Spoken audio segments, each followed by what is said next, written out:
Devin Booker went off in Game 6 versus the Lakers, scoring 47 points, grabbing 11 rebounds, 22 of those points coming in the first quarter alone as the Suns just dominated the Lake Show. Booker on how his idol, Kobe Bryant, inspired his performance. I saw when you were walking off the floor into the tunnel, you kind of looked up, you sort of put your hands together. I'm just curious what you were thinking in that moment. Honestly, I was thinking about Kobe in the conversations that we had, kind of about, what we just went through, the postseason, and being legendary and taking the steps to get there. So seeing that 8 and that 24 up there, with the way that the lighting that Staples has right here, it feels like, it's shining down on you. And I know he was here tonight. I know he was in the building. I know he was proud. A brilliant hat tip there from Devin Booker. Max, what does the series mean for him? I call him Mini Mamba, and I'm not the only one. Devin Booker reminds me a lot of a little Kobe. He's not as big as Kobe, not as athletic as Kobe, can't create like Kobe, but his footwork, his fearlessness, his ability to score from anywhere at times where it looks like he doesn't have a shot, that reminds me a lot of Kobe, and it did heading into this series. Let's not forget, I'll bring it up every time, because Chris Paul gets a lot of credit. He hit some daggers last night, by the way, and deserves it. Chris Paul's an all-time great. This team was 8-0 in the bubble before Chris Paul ever got there. Devin Booker went from a guy it's not always easy to tell early in players' career. Is he an empty calorie stats guy on a losing team? No. He scores 70 points, but he's there only. No. As the team got better, Booker got better, or vice versa. He is a star, bordering on a superstar, for a winning team that's now making a playoff run. And as much as I love Chris Paul, Booker's their best player. I love the fact, by the way, when he was pointing up like that, he didn't have to say he was thinking about Kobe. It was obvious, Stephen A. It was obvious. This dude, I believe he's a bona fide superstar right now. This is his first playoff series, Max. Obviously, he hasn't enjoyed the playoff life until this season. And we see the kind of show that he's put on. I thought the question about his superstar status would be answered come playoff time, because that's when you make a name for yourself.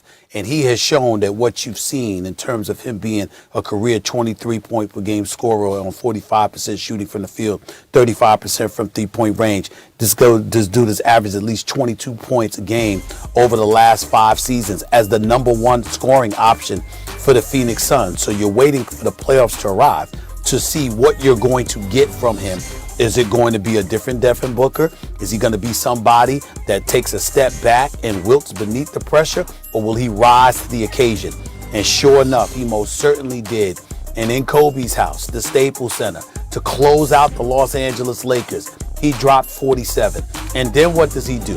He talks about the bright lights. He talks about seeing that number 8 and number 24 jersey hanging in the rafters.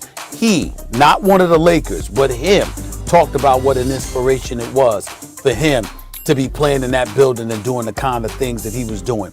When you are a guy that's number one, and then finally the stage is set, and you answer the call, that's when it comes down to it. Sometimes it's when you first arrive in the playoffs, Max. Other times is you could have been in the playoffs before, but it's different. Michael Jordan in the 80s dropped 63 at Boston Garden, and Larry Bird called them God and gym shorts or whatever it was and stuff like that, right? We saw Michael Jordan in the postseason before. But once they had the crew and you knew that the Pistons were champions and here they come. All right, MJ, what you gonna do? And MJ ascended.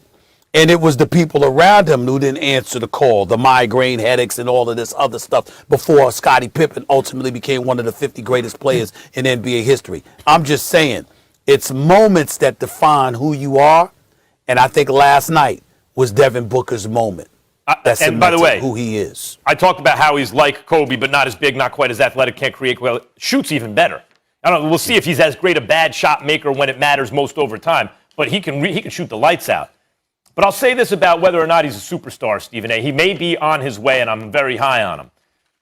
You can put him in a group, though, with Donovan Mitchell, Jamal Murray, Ja Morant, young, shorter players, not tiny guys, but young, shorter players who are offensive juggernauts who've had big playoff performances already in their careers. I don't agree with that. And the question is, among that group, who becomes a superstar? That'll largely be determined by how deep these dudes get into the playoffs. I don't think you have to pick one in a sport like basketball, Max. There's How many superstars are there? I'm just saying, but Max, there could be 30. There could be 30. I mean, literally. In other words, if you're a dude that you're the number one option and night in, night out, you're going to put up these numbers in these buckets. And as the stage ascends, so do you. Okay? Then we have to take into account who you're coached by, the organization you play for, and who you're playing with. And in the case of Devin Booker, let me tell you this. I love me some Jamal Murray. I truly, truly do. But Jamal Murray doesn't do as much during the regular season. And he feeds off of Jokic as well. In the case of Donovan Mitchell, I have no question that brother's a superstar. That brother's a superstar. I mean, look, Donovan Mitchell, there is no question. Jamal Murray had a game last year, and he had a bunch of great games. He had 50 points and no turnovers in a playoff win. Like, this dude has done some stuff. I agree with you. In the regular season, he doesn't carry as much of a load. But Luka is a superstar. I don't know if the other guys we mentioned are quite there yet, and I don't agree there can be 30. I think at most, like, by definition, not every team can have one. There are levels. There are levels. And Booker is ascending. He is ascending the levels right now. But Donovan Mitchell is there. We've seen what he's done in the postseason. We've seen what he's done in the regular season, and we see him now. Donovan Mitchell is a superstar. Maybe. Yes, the hell he is. Maybe. I love him, yes, but he is. Got to do it again and again. I don't know. He dropped 47 on the defending Pretty champions. good. Looking like a superstar to me. Devin Booker's a superstar talent. All right. But Donovan Mitchell's a superstar. On this show, more important to the Hawks 76ers series. Team fought. I mean, we fought. Made runs. Guys left it all on the floor tonight, and we get ready for next year. We get ready to have a full off season. Everyone held up. Especially the guys that say hurt a lot this year. Your bodies, rest your bodies, and get ready for next season. That's all we can do. That's what I'm going to do. Let the body heal and get right back to it. The way this year went, will you take anything into the offseason feeling like you have to prove stuff all over again a little bit? No, I don't. I don't have to prove nothing to anyone. And I'm not going to prove anything to anyone. It doesn't matter to me. Things that everyone is saying, it comes with the territory. When you're a player of my caliber, guys are going to expect things from you and going to say things from you. Whatever their reason is my job to be on the floor. So I don't need to prove anything to anyone that's outside this Lakers organization. All right, so AD